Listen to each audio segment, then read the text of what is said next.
Congratulations, Hofstra Class of 2021. You have overcome unprecedented challenges on your path to graduation. And while the road was not easy, I knew you could succeed, and you did. You are graduating into a world that is very different than the one when you first began your law school career. But you are also leaving law school with a valuable set of skills that allows you to solve complex legal issues of today and to be leaders who will shape our profession and the world for years to come. As you go forth into this new world, rest assured you will always have a home away from home at Hofstra Law. Well, we can't wait to join you and your loved ones tonight for the commencement ceremony. We are delighted to recognize your public service and academic achievements this afternoon.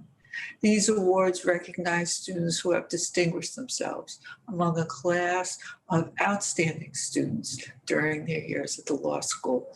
You will also hear from Student Bar Association President Corey Robinson, elected 3L Speaker James Tagliente, and Teacher of the Year Professor Julianne Campagna. As your dean, I am well aware your loved ones are especially proud of you. But rest assured, I take great joy in your every success. Now it is my pleasure to introduce to you our first speaker this afternoon, your Student Bar Association President, Corey Robinson. Good afternoon, class of 2021, faculty, staff, administration, parents, family, and friends. We made it. We're here. On behalf of the student body, I would like to give a huge thanks to Judge Prudenti, Dean Monacholo, all those in the Office of Student Affairs, and the remainder of the administration, faculty, and staff. It's been quite the year, to say the least. When I was preparing this speech, I was wondering what to say. How could I try to write a normal speech for such an abnormal year? I could quote some Elle Woods and say, what, like it was hard? Or recount the infamous words of Jack Nicholson, you can't handle the truth. But our reality is that it was hard, and we had to handle the truth. As a student body and as a nation, we've been through tremendous transition. We as law students found ourselves in a situation not many other lawyers or law students before us have ever been in. An experience we never could have imagined back in August 2018 when we started this journey together. We had to balance a majority of our law school experience with virtual learning, a global pandemic, and the overdue realization that our country and our legal system needs change. That's a truth we're still trying to handle. In the next few months, we will be tasked with figuring out our role in this changing system. When I began law school, I was frequently asked the question, what is the most important trait of a lawyer? Hard question, right? I started with knowledge, because that's why we've been here for the past 3 years, to learn the tricks of the trade. We learned Humpty Dumpty makes a terrible torts plaintiff. We learned it's almost impossible to figure out who really owns Blackacre. We learned blue booking is its own language. Personally, I'm still trying to figure out from Professor Sample's class whose ox was gored. One of the hardest parts about law school is the overwhelming amount of information we have to learn. And the next hardest part is actually applying that knowledge to real-life circumstances. And I'm told the learning doesn't stop once law school ends. But even with all of that knowledge, it isn't the most important trait. I've also said creativity, and we are the masters of creativity. Our school community had to rapidly adapt to the virtual way of life in the middle of a semester for an entire year. From online classes and meetings to online clubs and organizations, our normal everyday lives as law students were disrupted and changed. We had to get creative. We had to learn how the legal profession could be brought online and then do it ourselves in the classroom, in our clinics, in competitions, and in virtual courtrooms. All in all, it's that same out-of-the-box thinking we'll need for each and every case we handle, for our profession, Because just like this year, everything will always be different. How we adapt to it will mean everything. But that isn't the most important trait either. Compassion is extremely important as well. As lawyers, we'll enter into people's lives when they are at a crossroads, at some of the worst times of their lives. Times like those we've witnessed throughout our legal education. Handling emotional, sensitive, and difficult situations. Some will be scared, some angry, some heartbroken. Our goal as lawyers will be to try to make the lives of the people we represent just a little bit better than before by lending an ear and listening, understanding their situation and our place in it, and finding the best possible solution. But again, that isn't the most important trait. Because no matter how smart, creative, or compassionate a lawyer is, we'll need something more to carry us through the long days, the dark nights, the nerves, the anxieties, the endless hours, and the trying moments. Having known what I know now, my answer would have been different. Resiliency. That's the most important trait. It's the ability to get up, stand up from the difficulties of our careers and our lives. Because we will not perform our tasks as lawyers in a vacuum. We will do it while dealing with our personal lives and national change. If this experience and this year has taught us anything, it's that even in the hardest of times, that sun will rise, break over the horizon, and we'll see the light again. The hard times will give way to the meaningful moments that make this career what it is. Because that career, we're now a part of it in a way that not many get to be. We have to recognize our role in it and the privilege that comes with it. Change is coming. What comes next is unknown. We can all agree on that. But when we're faced with that unknown, we have a choice. A choice we've been faced with time and time again. A choice we were faced with last year. We can choose to give up, stand still, unmoving. Or we can move forward into that unknown and assume whatever comes next will be excellent.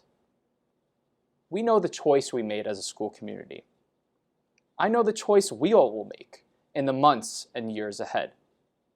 And what I know is this: whatever comes next for us will be excellent. Congratulations, class of 2021. And I'm so happy to say this. I'll see you on the other side of the screen. Good afternoon. My name is Akila Falami, Professor of Law at Hofstra Law School, and I have the privilege of presenting the first set of awards. The Herman Hillman Real Estate Award is awarded to a graduating student for excellence in the study of housing or real estate law. This award is presented to Jad Sayej. The Property Law Courses Award is awarded to a graduating student for excellence in the study of property law. This award is presented to Murda Lee Charles. The Estate Planning Law Courses Award is awarded to a graduating student for excellence in the study of estate planning law. This award is shared by Catherine Murata and James Taglienti.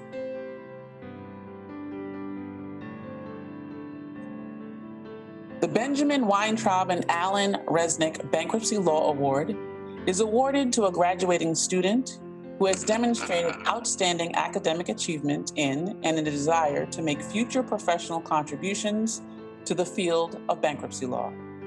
This award is shared by Ryan Boylan, Faith Papalardo, and Dawn Sudama. The Corporate and Securities Law Courses Award is awarded to a graduating student for excellence in the study of corporate and securities law. This award is presented to Ashonda Reed. The Commercial Law Courses Award is awarded to a graduating student for excellence in the study of commercial law. This award is presented to Ryan Boylan. The Family Law Courses Award is awarded to a graduating student for excellence in the study of family law. This award is shared by Brittany Dolan, Danielle Johnson, and Allison McCaffrey.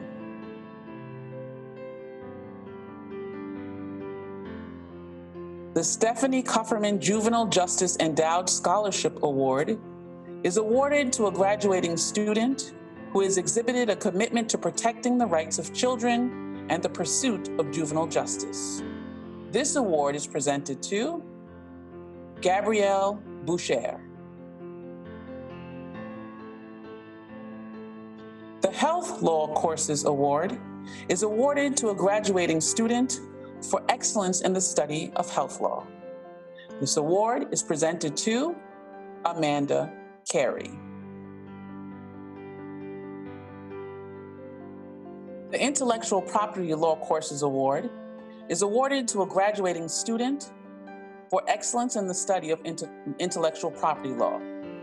This award is presented to Morgan Silva.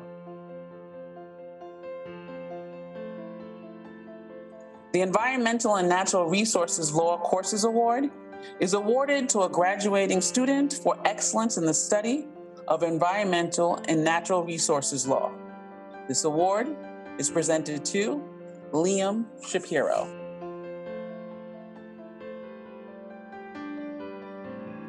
The Procedural Law Courses Award is awarded to a graduating student for excellence in the study of procedural law. This award is shared by Kelly Breschlauer and Riley Maud. The Clinical Courses Awards are awarded to graduating students for excellence in clinical coursework. I'll read them individually as well as to the individual recipients. For the Community Economic and Economic Development Clinic, Ashley Eman. For the Criminal Justice Clinic Award, Kieran Hall. For the Deportation Defense Clinic Award, Jennifer Morga. For the Federal Tax Clinic Award, shared by Max Duval and Brianna Zagorski. For the Political Asylum Clinic Award, again shared by Lauren Fitzsimmons and Caitlin Gibbons. For the Veterans Law Clinic Award, Marcella Biddleman and Ronald Dwyer. And finally, for the Youth Advocacy Clinic Award, Brendan Carmen.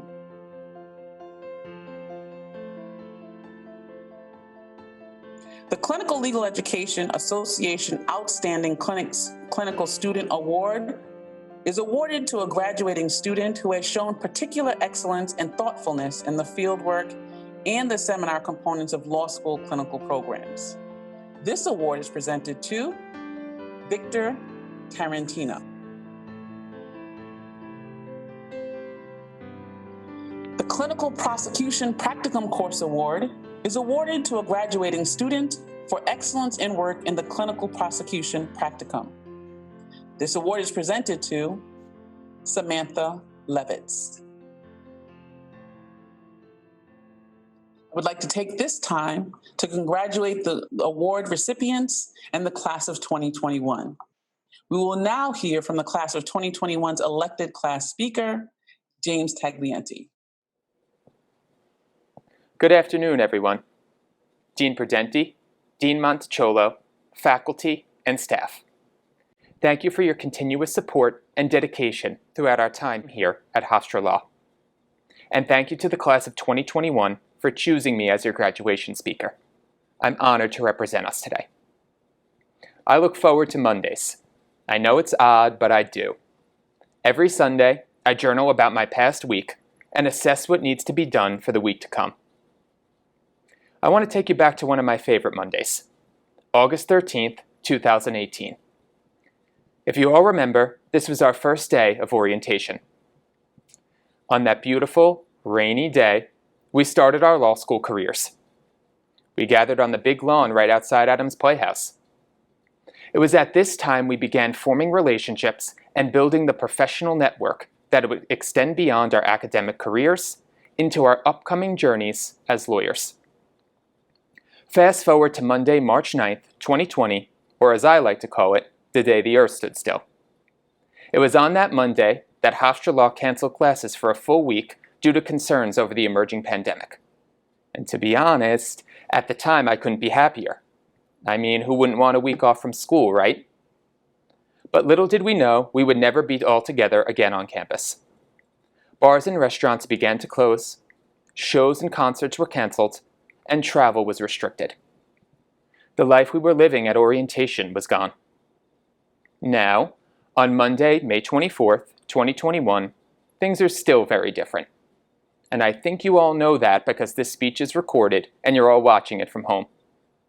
However, one thing has stayed the same: our commitment to our legal education, and more generally, our goal of becoming attorneys. Despite the unfortunate death of loved ones, economic instability, racial violence, social isolation, and political turmoil, we made it through. We clearly all have the ability to push through difficult times. Now, although I'm only 24 years old and I don't have as much life experience as some of my colleagues, I think I've learned a thing or two along the way. Therefore, class of 2021, I want to leave you with 3 pieces of advice to think about as we begin our journeys as young lawyers. Number 1, apply yourself. Think about all of your academic accomplishments that have led you here today.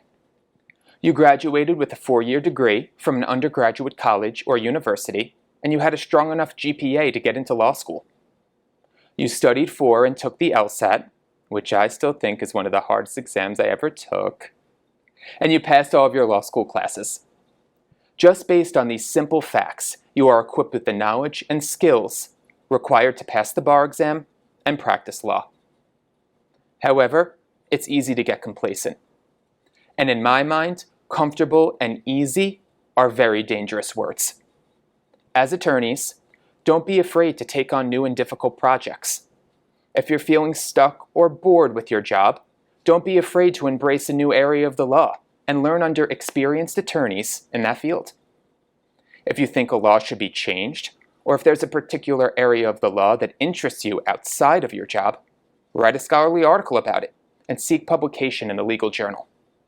If you feel alone as an attorney, join a bar association or a legal organization that could connect you to a larger network. In sum, realize your potential, seek out opportunities, and apply yourself in everything that you do. Number 2, humble yourself. It goes without saying that getting a law degree is an honor and a privilege. Access to a legal education is not exactly just. As we all know, it requires hundreds of thousands of dollars and a lot of time to dedicate to memorizing black-letter law and completing hypotheticals. Now, I don't want to downplay anyone's accomplishments or make it seem like you haven't worked hard to get here, but know that there are people out there who are working just as hard as you, but haven't been set up for success. They are working full-time jobs to support themselves and their family. They live in other countries that don't provide them with the same freedoms to pursue education. They are immigrants who haven't been given the resources to obtain an education. They are focusing on how they will survive until tomorrow instead of changing the world for other people today. In sum, realize that you're not better than anyone else. You just in part got lucky. And instead of being defensive about that, let's use the privilege of this degree and make the world a better place. And 3, be yourself. Now, as it turns out, being yourself hasn't historically been easy for everyone. I saw a quote recently that said, "Consider yourself privileged if your rights haven't been litigated in the Supreme Court." And I couldn't agree more. Now, I'm not here to give you a history lesson on discrimination in this country. Hopefully, constitutional law helped you out with that one. However, I want you to realize that people of color, women, and the LGBTQ+ community are underrepresented in the law. There continues to be economic, social, and cultural barriers for people in marginalized communities to access a legal education. It's an unfortunate realization, but every single decision made by the Supreme Court before 1967 was made by a rich, white, straight, cisgendered man. I don't know about all of you, but that fact makes me uncomfortable. In my opinion, the laws must be interpreted by the same people they affect. They should not solely be interpreted by those lucky enough not to face discrimination under the law. Now, our generation is not satisfied with and will not accept old school misguided ideas surrounding justice. As attorneys, we are given the privilege, respect, and responsibility to be leaders in society and affect change. Challenge your workplace diversity and inclusion policies. Keep an open mind to other people's perspective. And make sure everyone around you feels safe being themselves. So back to what I said earlier. I look forward to Mondays. I'm looking forward to Monday, August 3rd, the first one after the bar exam. But most importantly, I'm looking forward to every Monday of the future, knowing that my colleagues will be the leaders of our generation, challenging the status quo, and promoting a more inclusive legal community. Congratulations, class of 2021. I look forward to seeing all of your success in the future. Hello, my name is Ellen Yarashevsky, and I'm delighted to present the next set of awards. The Award for Advocacy and Litigation Courses. It's awarded to a graduating student for excellence in the study of advocacy and litigation. This award is presented to Alexa Schwartz. Congratulations, Alexa. The Deborah Sloyer Memorial Scholarship in Trial Advocacy, awarded to a graduating student who has exhibited excellence in trial and appellate advocacy courses. This award is presented to Michael LaPinta. Congratulations, Michael. The Ruskin Moscow Faltashek Award for Outstanding Appellate Advocacy. This is awarded to the student who has demonstrated outstanding achievement in appellate advocacy. This award is presented to Ross Wagner. Congratulations, Ross. The New York City Trial Lawyers Alliance Award for Excellence in Trial Advocacy. It's awarded to a graduating student who has shown outstanding achievement in trial advocacy. This award is presented to Michael LaPinta. Congratulations again, Michael. Criminal law courses. This is awarded to a graduating student or students for excellence in the study of criminal law. This award is shared by Kieran Hall and Samantha Levins. Congratulations to both of you. The Leon Stern Criminal Courts Bar Association of Nassau County Award. It's awarded to a graduating student who has exhibited a commitment to excellence in the practice of criminal law. This award is presented to Emily Dundon. Congratulations, Emily. The Alternative Dispute Resolution courses is awarded to a graduating student for excellence in the study of alternative dispute resolution. This award is presented to Palmer Seeley. Congratulations, Palmer. Tort law courses, awarded to a graduating student for excellence in the study of tort law. This award is presented to Thomas Janis. Congratulations, Thomas. Constitutional law courses, awarded to a graduating student for excellence in the study of constitutional law. This award is shared by 3 people, Brendan Carmen, Danielle Johnson, and Faith Papalardo. Labor and employment law courses, awarded to a graduating student for excellence in the study of labor and employment law. This award is shared by Jonathan Goldhirsch and Brian Gordon. Congratulations to both of you. The Marvin Gutter Award in Tax Law, awarded to a graduating student who has excelled in classes related to tax law and who plans to pursue a career in the field of tax law. This award is presented to Elif Kakiral Alglu. Tax law courses, awarded to a graduating student for excellence in the study of tax law. This award is presented to Stephanie Smith. International law courses, awarded to a graduating student for excellence in the study of international law. This award is shared by James Lynch and Elena Cardali. I would like to congratulate all of the award recipients and the class of 2021. It is now my pleasure to welcome the student-elected Teacher of the Year, Professor Julie Campagna. Good afternoon, everyone. How I wish I could see you live. We all met and came to know each other live. No Zoom, no hybrid, no masks. Just me badgering you to use plain English and to examine those facts. We took live and in person for granted. None of us will ever take live and in person for granted again. Today, you are graduating. Rather than talking about public life, a life that you have chosen just as I did, I'm going to talk to you about your private, professional life. Just a bit. Even though, or even as you graduate today, many of you feel anger, uncertainty, or both. Why me, you ask yourselves? Why did this pandemic have to hit smack dab in the midst of my legal education? Some, or many of you, feel great uncertainty. The panic caused by the threat of contagion, at least in our country, seems to have abated. That said, the legal job market is still quite shaky.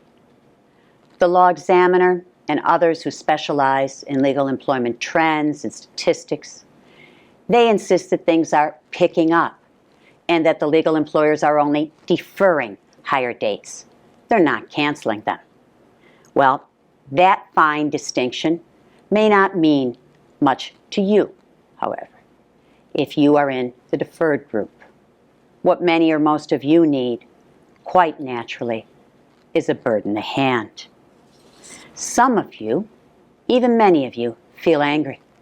Why me, you ask? You have indisputably lost opportunities that other classes of law students, historically and nationwide, took for granted. Lost internships, externships, foregone opportunities at networking in a field as affiliative as ours. You've even had to interview on Zoom. Instead of getting out there, you've been stuck in there, in your house, in your basement, in your garage, taking endless classes in a box. You have had to take exams the same way too. Even now, as you graduate, the awards ceremony is online. One more box. As of this recording, it is unclear how many of your family members, if any, will be able to attend graduation.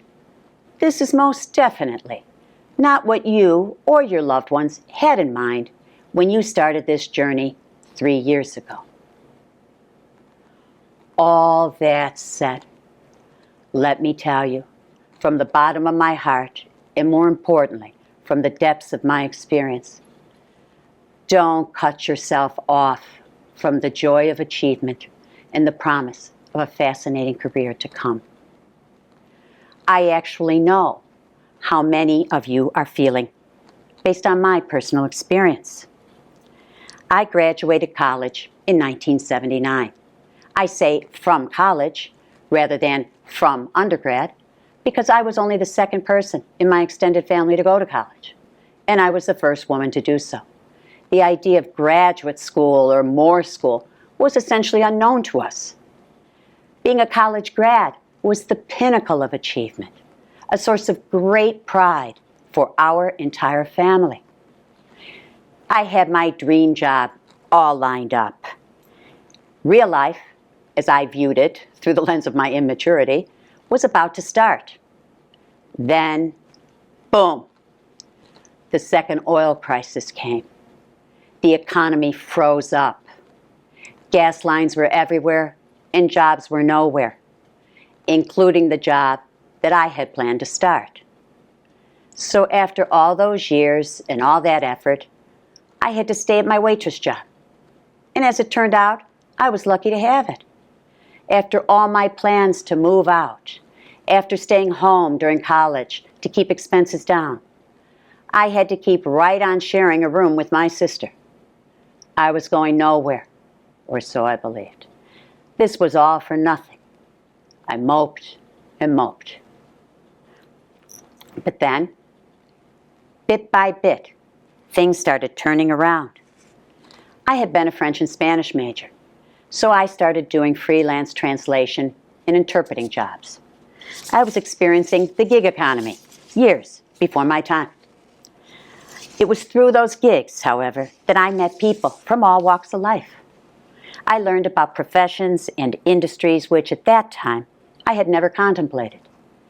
Opportunities that I never could have imagined started coming my way. The economy got going again. I got going again. Like you, I was young. Don't underestimate the value of that. For now, in the coming months, don't let rejection or fear of rejection roll over all that you have learned. Roll over all that you are very ready to do. That fear or negativity, even if reasonable or understandable, will cause you to lose opportunities. Instead, stay at it. The fog will lift, and you will be right there, in the clear, ready to go. I speak not only from long past experience, but also from much more recent experience. In between 1980 and 2020, I was lucky enough to land some interesting jobs, especially after going to law school. After years of practicing law, I moved to New York to teach. While practicing law was certainly different while teaching law was certainly different from practicing it, I stayed at it. I did everything I could to improve it. I so enjoyed it. I so enjoy it still. Then, boom, the pandemic hit. I was and am in New York. My entire family is in Chicago. I stayed here, learning how to teach remotely and work remotely and otherwise live remotely. Then, a beloved family member passed away. We knew it was coming. Because of the COVID restrictions, however, I was unable to go home and say goodbye. I was unable to go home and mourn with my family. Some months later, the cycle repeated itself, and I lost another beloved family member remotely. I started asking myself, what are you doing? What's wrong with you? Why are you here? Why aren't you home where you belong? You're just a goof, I told me. Nothing but a goof. I was so angry with the world, with myself. It all seemed so pointless. Then, one day, Judge Prudenti sent an email to the faculty announcing this year's Teacher of the Year award. It was me. You had chosen me. As if that weren't miracle enough, I started receiving kind notes of congratulations from you. Not only did I receive them from the 3Ls who had taken my classes, but I also received them from students whose law review and journal notes I had supervised. A few kind students with whom I'd only chatted once or twice even sent me congratulations. So many of you told me that you had gotten jobs, either through one or more assignments that I had inflicted on you, or based on advice that I had given you, whether requested or not at the time. You thanked me. Let me tell you, my friends, because you have certainly befriended me. All that pointlessness in which I was mired, it just vanished. The fog, the uncertainty, the anger, they all lifted. That is because of you. How I thank you. During this time, when you have been cut off, in your basement or anywhere else you might have been going to law school, taking your classes, so many other people have been cut off too. During this time, they have caused and have suffered injury or injuries. They have claims, they face claims. Like you and like me, your soon-to-be clients have been through this pandemic. Some of them have suffered unimaginable loss. They will be angry. Others, like me, will have moped their way through. They will feel uncertain or out of touch, dislocated. You cannot imagine how much they need your help. You may not fully realize the extent to which you can and the extent to which you will help them. But just stay at it. The fog is lifting. Thank you. Hi, I'm Miriam Albert, and I'm delighted and honored to present these final awards.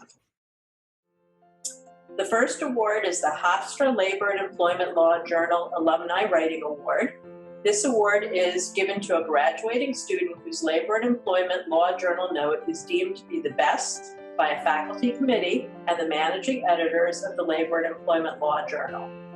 This award is presented to Victoria Scaglione.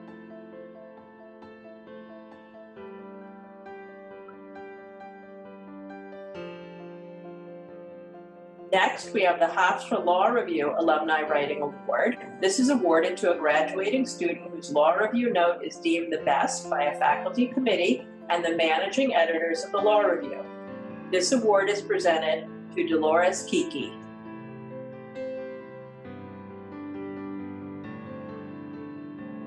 The Pro Bono Leadership Award is awarded to a graduating student who has excelled in serving one or more of the law school's student-run pro bono organizations in a leadership capacity. This award is shared by Samantha Levitz and Corey Robinson.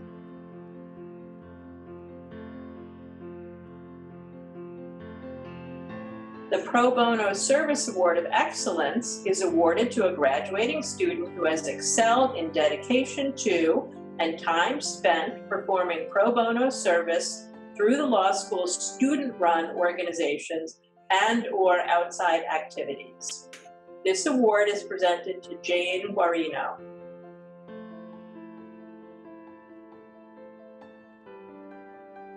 The Honorable David A. Patterson Award in Public Service is awarded to a graduating student seeking to pursue a career in public service.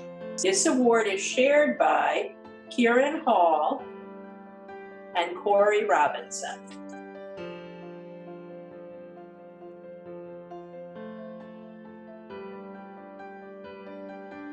The Gina Maria Escarce Memorial Scholarship is awarded to a graduating student who, in the opinion of the faculty, has contributed the most to his or her classmates' learning and understanding of difficult legal concepts through his or her questions in class and participation in class discussions.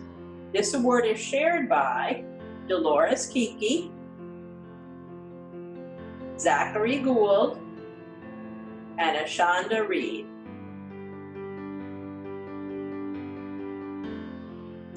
The third-year Scholastic Achievement Award is awarded to a graduating student or students with the highest grade point average in the third year of study. This award is shared by Leanne Bernhardt, Brendan Carmen, Cliff LaFemina, Alexa Schwartz, and James Talienti. The William Eric Goldberg Endowed Memorial Scholarship is awarded to a graduating student who, in the opinion of the faculty, has provided significant support and leadership in improving the quality of life and educational experience of others. This award is shared by Brendan Carmen and Angela Curcio.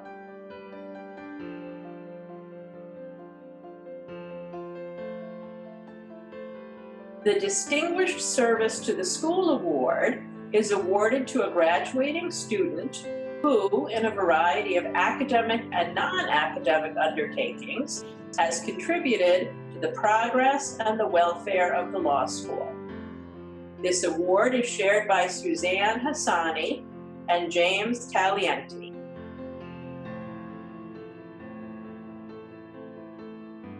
The Christopher G. Getwich Outstanding Law Student Award is awarded to a graduating student who, in his or her years at the law school, has shown a combination of those qualities and abilities that are the ideals of the legal profession.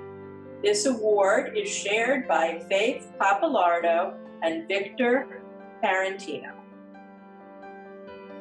Finally, the Maurice A. Dean Award is awarded to the graduating student with the highest cumulative grade point average in his or her graduating class. This award is presented to Brendan Carmen. This concludes our award ceremony. Congratulations to the class of 2021. Well done.